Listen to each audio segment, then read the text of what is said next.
www.hazratfirozmemon.org. بسم اللہ الرحمن الرحیم نحمدہ و نصلی علی رسولہ الکریم. حضرت شیخ الحدیث مولانا زکریا صاحب رحمۃ اللہ علیہ ان کی کتاب فضائل صدقات میں سے خود حضرت شیخ الحدیث رحمۃ اللہ علیہ نے 26 صفحات جو ہے وہ اس کتاب کا نام ہے علماء آخرت کی پہچان. علماء آخرت کی پہچان 27 صفحات ہیں. میں اس میں سے تھوڑا سا مختصر عرض کروں گا. 1 2 3 4 وہ آپ گنتے رہیے گا. اپنے علم سے دنیا نہ کماتا ہو, اس کے قول اور فعل میں تعارض نہ ہو, ایسے علوم میں مشغول ہو جو آخرت میں کام آنے والے ہوں, کھانے پینے کی اور لباس کی عمدگیوں اور بہترائیوں کی طرف متوجہ نہ ہو, سلاطین اور حکام سے دور ہو, فتویٰ صادر کرنے میں جلدی نہ کرے, اس کو باطنی علم یعنی سلوک کا اہتمام بہت زیادہ ہو, اس کا یقین اور ایمان اللہ تعالیٰ کے ساتھ بڑھا ہوا ہو, اس کی ہر حرکت و سکون سے اللہ تعالیٰ کا خوف ٹپکتا ہو, اس کا زیادہ اہتمام ان مسائل سے ہو جو اعمال سے تعلق رکھتے ہیں, اپنے علوم میں بصیرت کے ساتھ نظر کرنے والا ہو, بدعات سے بہت شدت اور اہتمام سے بچتا ہو. اس میں سے تھوڑا سا جو پڑھ رہا تھا میں سو تیاری کے لیے, تو اس میں دوسرے نمبر پر ہے اس کے قول اور فعل میں تعارض نہ ہو. فرمایا کہ دوسری کیونکہ زیادہ ہے نا علامات, اس لیے موقع نہیں ہے اس وقت. دوسری علامت یہ ہے کہ اس کے قول اور فعل میں تعارض نہ ہو, دوسروں کو خیر کا حکم کرے اور خود اس پر عمل نہ کرے. حق تعالی شانہ کا ارشاد ہے, کیا غضب ہے کہ دوسروں کو نیک کام کرنے کو کہتے ہو اور اپنی خبر نہیں لیتے, حالانکہ تم تلاوت کرتے رہتے ہو کتاب کی. دوسری جگہ ارشاد فرمایا اللہ تعالیٰ کے نزدیک یہ بات بہت ناراضگی کی ہے کہ ایسی بات کہو جو کرو نہیں, ہے نا. اچھا جی, حضرت حاتم اسم رحمۃ اللہ علیہ کہتے ہیں کہ قیامت کے دن اس عالم سے زیادہ حسرت والا کوئی نہ ہوگا جس کی وجہ سے دوسروں نے علم سیکھا اور اس پر عمل کیا. وہ تو کامیاب ہو گئے اور خود عمل نہ کرنے کی وجہ سے ناکام رہا. ابن سماک رحمۃ اللہ علیہ کہتے ہیں کہ کتنے شخص ایسے ہیں جو دوسروں کو اللہ تعالیٰ کی یاد دلاتے ہیں اور خود اللہ تعالیٰ کو بھولتے ہیں. بھولنے کا مطلب گناہ, نہ ڈرنے کا مطلب گناہ. جناب, دوسروں کو اللہ تعالیٰ سے ڈراتے ہیں, خود اللہ تعالیٰ پر جرأت کرتے ہیں. دوسروں کو اللہ تعالیٰ کا مقرب بناتے ہیں, خود اللہ تعالیٰ سے دور ہیں. دوسروں کو اللہ تعالیٰ کی طرف بلاتے ہیں, خود اللہ تعالیٰ سے بھاگتے ہیں. حضرت عبد الرحمن بن غنم رضی اللہ تعالیٰ عنہ کہتے ہیں مجھ سے 10 صحابہ رضوان اللہ علیہ مجمعین نے یہ بیان کیا کہ ہم لوگ قباء کی مسجد میں بیٹھے ہوئے علم حاصل کر رہے تھے, کیا حضور صلی اللہ علیہ وسلم تشریف لائے اور فرمایا کہ جتنا چاہے علم حاصل کر لو, اللہ تعالیٰ کے یہاں اس سے اجر بغیر عمل کے نہیں ملتا. تیسری علامت ایسے علوم میں مشغول ہو جو آخرت میں کام کرنے والے ہوں. تیسری علامت یہ کہ ایسے علوم میں مشغول ہو جو آخرت میں کام کرنے والے ہوں, نیک کاموں میں رغبت پیدا کرنے والے ہوں, ایسے علوم سے اعتراض کرے جن کا آخرت میں کوئی نفع نہیں یا نفع کم ہے, دنیاوی علوم. ہم لوگ اپنی نادانی سے ان کو بھی علم کہتے ہیں, حالانکہ وہ پیٹ ہے. یہاں یہ جملہ شیخ الادب والعجم عارف باللہ حضرت مولانا شاکر محمد اختر صاحب رحمۃ اللہ علیہ فرماتے تھے, یونیورسٹی پر جو ربی زدنی علما لکھا ہے نا, پہلے تو ان کی پکڑ کا خطرہ ہے کہ قرآن پاک رکھا ہوا ہے, اس پہ مٹی لگ رہی ہے اور پھر پانی سے پیر میں آ رہی ہے وہ مٹی. اور یونیورسٹی میں جو کاغذات ہیں سب پر مارک شیٹ ہو یا ایڈمٹ کارڈ ہو, سب پہ لکھا ہوگا ربی زدنی علما. اس کا کیا حشر ہے سب کو پتا ہے, بغیر وضو کے ہاتھ بھی لگتا رہتا ہے. فرمایا کہ دنیاوی پڑھائی منع نہیں ہے, لیکن منع جب ہے جب گناہ سے نہ بچے. اور یہ علم نہیں ہے, پیٹ ہے, علم نہیں ہے. یہ علم وہ جو مولا سے ملا دے اور عمل کرے, یہ علم ہے. شاہ رخ صاحب رحمۃ اللہ علیہ فرماتے تھے علم اس کو کہتے ہیں جس پر عمل ہو, عمل نہیں ہے, یہ علم نہیں ہے, جہالت ہے. اب وہ جناب اس کو علم سمجھتے ہیں. اب یہ کس نے مجھے کتاب ہدیہ کی مجھے پتا نہیں. ہم لوگ نادانی سے اس کو بھی علم کہتے ہیں جس سے صرف دنیا کمانا مقصود ہو. یہ لکھا ہوا ہے کہ ہمارے حضرت دامت برکاتہم وہ شعر جس نے ہدیہ کیا اس نے لکھا ہوا ہے، محشر میں شیخ آئے اعمال ندارت، محشر میں شیخ آئے اعمال ندارت، عمل خود نہیں کیا، جس مال کے وہ تاجر تھے وہ مال ندارت. کیا عجیب ہے، دوبارہ پڑھتا ہوں تو دھیان سے رکھیں، بہت دل خوش ہوگا. محشر میں شیخ آئے اعمال ندارت، جس مال کے وہ تاجر تھے وہ مال ندارت، یعنی جو علم حاصل کرنے کے بعد مال میں لگ جاتے ہیں کوئی فائدہ نہیں. حالانکہ وہ جہل مرکب ہے، ایسا شخص اپنے کو پڑھا لکھا سمجھنے لگتا ہے پھر اس کو دین کے علوم سیکھنے کا اہتمام نہیں رہتا. جو شخص کچھ بھی پڑھا ہوا نہ ہو وہ کم سے کم اپنے آپ کو جاہل تو سمجھتا ہے، دین کی باتیں معلوم کرنے کی کوشش تو کرتا ہے، مگر جو اپنی جہالت کے باوجود اپنے کو عالم سمجھنے لگے وہ بڑے نقصان میں ہے. اب غور سے بات سننی ہے. حاتم اسلم رحمۃ اللہ علیہ جو مشہور بزرگ اور حضرت شقیق بلخی کے خاص شاگرد ہیں، ان سے ایک مرتبہ حضرت شیخ نے دریافت کیا کہ حاتم کتنے دن سے تم میرے ساتھ ہو؟ انہوں نے عرض کیا کہ 33 برس سے. پڑھ کے آپ ہم سے زیادہ پڑھے لکھے، ہم تو کچھ پڑھے لکھے بھی نہیں، لکیر کے فقیر ہیں بس. جو کل عرض کیا تھا شیخ کا بندر اللہ نے بنایا ہوا ہے، اللہ ایک دن اصل بھی کرا لے گا. پہلے وقتوں میں کتنے کتنے برس رہتے تھے، منصب کی تلاش میں نہیں ہوتے تھے، بس درد دل مل جائے، چاہے پھر امامت ملے نہ ملے. جناب فرمانے لگے اتنے دنوں میں تم نے مجھ سے کیا سیکھا؟ حاتم نے عرض کیا کہ 8 مسئلے سیکھے. حضرت شقیق رحمۃ اللہ نے فرمایا انا للہ و انا الیہ راجعون. اتنی طویل مدت میں صرف 8 مسئلے سیکھے؟ میری تو عمر ہی تمہاری ساتھ ضائع ہو گئی. حاتم نے عرض کیا حضور صرف 8 ہی سیکھے نا، جھوٹ تو نہیں بول سکتا. حضرت شقیق بلخی نے فرمایا کہ اچھا بتاؤ 8 مسئلے کیا ہیں؟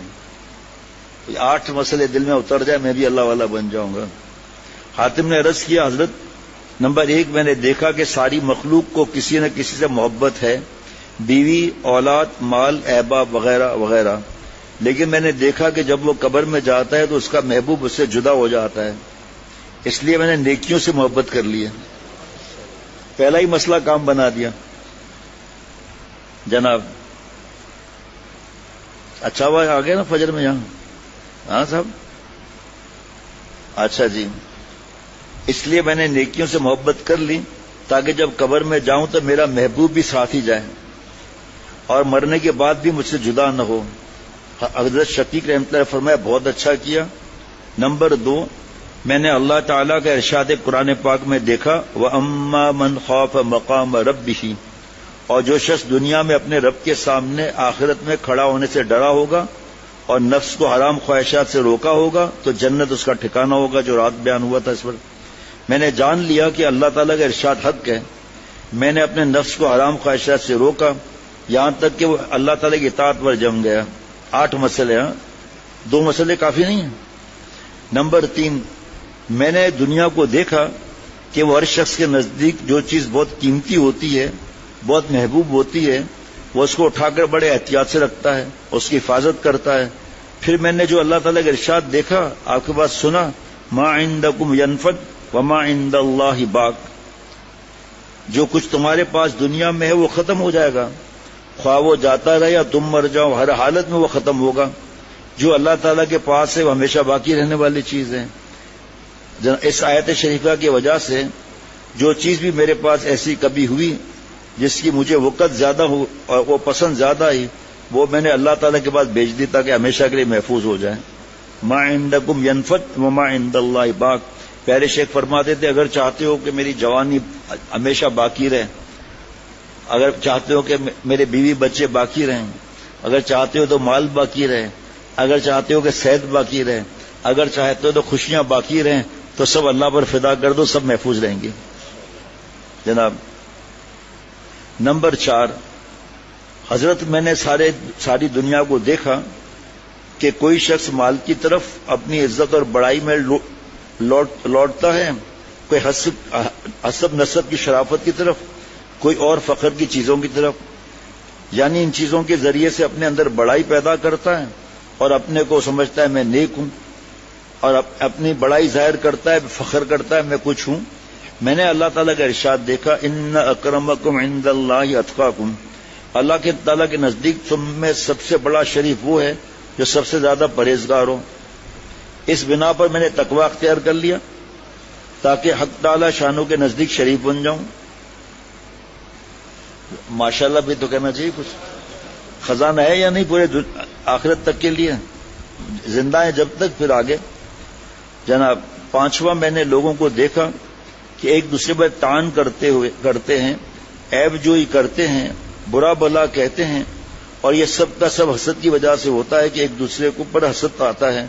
میں نے اللہ تعالیٰ کا ارشاد دیکھا کہ دنیاوی زندگی میں ان کی روزی ہم نے ہی تقسیم کر رکھی ہے، اور اس تقسیم میں ہم نے ایک دوسرے پر فوقیت دے رکھی ہے تاکہ اس کی وجہ سے ایک دوسرے سے کام لیتا رہے. سب کے سب برابر ایک ہی نمونے کے بن جائیں تو پھر کسی کا کام کوئی کیوں کرے؟ اس پر حضرت تھانوی رحمۃ اللہ علیہ کی نصیحت عرض کر چکا ہوں. کیوں نوکری کرے؟ اور ایسے دنیا کا نظام خراب ہی ہو جائے گا. میں نے اس آیت شریفہ کی وجہ سے حسد کرنا چھوڑ دیا، ساری مخلوق سے بے تعلق ہو گیا، اور میں نے جان لیا کہ روزی کا بانٹنا صرف اللہ تعالیٰ ہی کے قبضے میں ہے. وہ جس کے حصے میں جتنا چاہے لگائے. اس لیے لوگوں کی عداوت چھوڑ دی اور یہ سمجھ لیا کہ کسی کے پاس مال کے زیادہ یا کم ہونے میں ان کے فعل کو زیادہ دخل نہیں، یہ تو مالک الملک کی طرف سے ہے، اس لیے اب کسی پر غصہ ہی نہیں آتا. نمبر 6، میں نے دیکھا دنیا میں کہ تقریباً ہر شخص کو کسی نہ کسی سے لڑائی ہے، کسی نہ کسی سے دشمنی ہے. میں نے غور کیا تو دیکھا کہ اللہ تعالیٰ شانہ نے فرمایا ہے کہ شیطان بے شبہ تمہارا دشمن ہے، بس اس کے ساتھ دشمنی رکھو، اس کو دوست نہ بناؤ. بس میں نے اپنی دشمنی کے لیے اسی شیطان کو چن لیا ہے اور اس سے دور رہنے کی انتہائی کوشش کرتا ہوں اور اس کی بات نہیں مانتا. وہ مردود ہے، مردودی کی بات بتائے گا. اس لیے جب حق تعالیٰ شانہ نے اس کے دشمن ہونے کو فرما دیا تو میں نے اس کے علاوہ سے اپنی دوستی ہٹا لی. حضرت فرما دیتے نا، سارا جہاں خلاف و پرواہ نہ چاہیے، سارا جہاں خلاف و پرواہ نہ چاہیے، پیش نظر تو مرضی جانا نہ چاہیے. پھر اس نظر سے جانچ کر تو خود کر یہ فیصلہ کیا کیا تو کرنا چاہیے، کیا کیا نہ کرنا چاہیے. جناب نمبر 7، میں نے دیکھا کہ ساری مخلوق روٹی کے طلب میں لگ رہی ہے، اسی کی وجہ سے اپنے آپ کو دوسروں کے سامنے ذلیل کرتی ہے اور ناجائز چیزیں اختیار کرتی ہے. پھر میں نے دیکھا کہ اللہ جل شانہ کا ارشاد ہے، وَمَا مِن دَابَّةٍ فِي الْأَرْضِ إِلَّا عَلَى اللَّهِ رِزْقُهَا، اور کوئی جاندار زمین پر چلنے والا ایسا نہیں جس کی روزی اللہ تعالیٰ کے ذمے نہ ہو. میں نے دیکھا کہ میں بھی انہی زمین پر چلنے والوں میں سے ایک ہوں جن کی روزی اللہ تعالیٰ کے ذمے ہے. بس میں نے اپنے اوقات کو ان چیزوں میں مشغول کر لیے جو مجھ پر اللہ تعالیٰ کی طرف سے لازم ہے، اور جو چیز اللہ تعالیٰ کے ذمے تھی اس سے اپنے اوقات کو فارغ کر لیا. اللہ کے ذمے جو ہم کیوں پریشان ہوں، بس اسباب ہیں. نمبر 8، میں نے دیکھا کہ ساری مخلوق کا اعتماد اور بھروسہ کسی خاص ایسی چیز پر ہے جو خود مخلوق ہے. کوئی اپنے جائیداد پر بھروسہ کرتا ہے، کوئی اپنی تجارت پر اعتماد کرتا ہے، کوئی اپنی دستکاری پر نگاہ جمائے ہوئے، کوئی اپنے بدن کی صحت اور قوت کہ جب چاہے جس طرح چاہے کما لوں گا. اور ساری مخلوق ایسی چیزوں میں اعتماد کیے ہوئے جو ان کی طرف خود مخلوق ہیں. میں نے دیکھا کہ اللہ تعالیٰ کا ارشاد ہے جو رات کو پڑھا تھا، وَمَن يَتَوَكَّلْ عَلَى اللَّهِ فَهُوَ حَسْبُهُ، جو شخص اللہ تعالیٰ پر توکل اعتماد کرتا ہے بس اللہ تعالیٰ اس کے لیے کافی ہیں. اس لیے میں نے بس اللہ تعالیٰ پر توکل اور بھروسہ کیا اور یہ 8 چیزیں میں نے مسائل سیکھے. حضرت شقیق بلخی رحمۃ اللہ نے فرمایا، حاتم تمہیں حق تعالیٰ شانہ توفیق عطا فرمائے. آگے سننا نچوڑ، 4 سیب نہیں کھا سکتے، اس کا جوس پی لیں گے. فرمایا کہ میں نے تورات، انجیل، زبور اور قرآن عظیم کے علوم کو دیکھا، میں نے سارے خیر کام انہی 8 مسائل کے اندر پائے. بس جو ان 8 پر عمل کر لے گا اس نے اللہ تعالی شانہ کے 4 کتابوں کے مضامین پر عمل کر لیا. اس قسم کے علوم کو علماء آخرت ہی پا سکتے ہیں، اور دنیا دار عالم تو مال اور شہرت کی ہی حاصل کرنے میں لگے رہتے ہیں. حضرت شیخ الحدیث کے زمانے میں میڈیا نہیں تھا، موبائل پہ سیلفی بناتے نہیں تھے، فیس بک یوٹیوب پر اپنے چینل نہیں بناتے تھے، اس میں سب جا حرام چھپی ہوئی ہے، ڈالر ملتے ہیں، سب سے آگے بھیک مانگتے ہیں جا کے، کم از کم ہفتے میں 4 دفعہ میرا بیان سن لیا کرو، مہربانی کر کے اور دوستوں سے کہوں کہ ہمارا بیان سنے۔ مجھے جو پتا چلا مجھے حیران ہوا، یہ تو اللہ کا ولی اور پیارا، اس کو کیا ہوا ہے؟ پھر 2 چیزیں ذہن میں آئیں، ایک تو یہ کہ میں نے بہت سے لوگوں کو دیکھا ہے کہ شیخ سے تعلق تھا، شیخ کا انتقال ہو گیا، اس کے بعد کسی کو بڑا نہیں بنایا، آج سب سے جدا خدرائی کے اندر اور جہاں کے اندر پھنسے ہوئے ہیں۔ ان صاحب کا دیکھا کہ اتنے نیک ہونے کے باوجود یہ انہوں نے کیا کیا، تو مجھے کسی نے بتایا کہ یہ ہر جگہ جو منتیں کر رہا ہے نا، اس کا نمبر دو، اس کا نمبر دو، آپ کا کون بھائی باہر رہتا ہے؟ کہا میرا بھائی باہر رہتا ہے، نمبر دینا، نمبر دیا، اور بھائی آپ بھی دیکھو، اوروں کو بھی دیکھو، میرا چینل دیکھے۔ تو ایک خاص جگہ پر پہنچ کر پھر جب آگے اور بڑھتا ہے نا تو ڈالر ملتے ہیں اس کو، یہ ہے کہ میرا چینل سنو، میرا بیان دیکھو، تصویر والا، یہ ہے معاملہ۔ اور حضرت شیخ رحمۃ اللہ علیہ نے کتنے برس پہلے بتا دیا کہ عالم آخرت کو یہ انعام ہے جو دنیا کا طالب ہے وہ مال اور جاہ کے لیے، اور تکبر ہے مال کا غلط استعمال کرنا، بات نہ ماننا۔ اللہ تعالیٰ مجھے اور سب کو سمجھ عطا فرمائے۔ www.hazratfirozmemon.org